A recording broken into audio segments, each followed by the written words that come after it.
આવતીકાલથી એટલે કે 29 માર્ચથી નર્મદા ઉત્તર વાહિની પરિક્રમાનો પ્રારંભ થશે।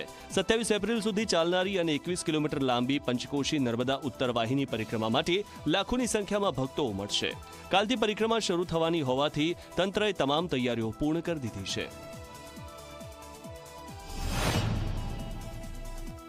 નર્મદા નદી જ્યાંથી ઓળંગવાની હોય છે ત્યાં 2.5 કરોડ રૂપિયાના ખર્ચે હંગામી પુલ તૈયાર કરાયો, જેમાં 150થી વધુ અલગ અલગ ડાયામીટરના મોટા ભૂંગળા નદીના પટમાં નાખવામાં આવ્યા અને ભૂંગળાની ઉપર 50,000 કરતાં વધુ સિમેન્ટની કોથળીઓમાં રેતી ભરીને મૂકવામાં આવી, જેથી ભક્તો નદી ક્રોસ કરીને સામેની સાઈડ જઈ શકે।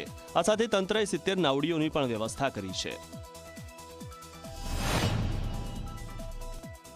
ઉત્તર વાહિની નર્મદા પરિક્રમા કરવાથી ભક્તોની તમામ મનોકામના પૂર્ણ થાય છે। પરિક્રમા દરમિયાન સ્નાનનું પણ મહત્વ છે, જેથી દરેક ઘાટ પર તંત્રએ સ્પ્રિંકલર મૂકીને સ્નાન માટેની વ્યવસ્થા કરી છે। વિવિધ જગ્યા પર આપણે શૌચાલય છે, પીવાના પાણીની વ્યવસ્થા છે, નાવડીઓની પણ પૂરતી વ્યવસ્થા થઈ ગઈ છે, જેટીઓ પણ વ્યવસ્થિત ફ્લોટિંગ જેટીને બધું બનાવવામાં આવ્યું છે। સારો એવો પુલ બનાવવામાં આવ્યો છે કે જેથી ગમે પાણી જે છૂટે છે એના લીધે જે ગયા વર્ષે જે પુલ ધોવાઈ ગયેલો હતો એવું આ વખતે પુલ ધોવાય જેવું લાગતું નથી।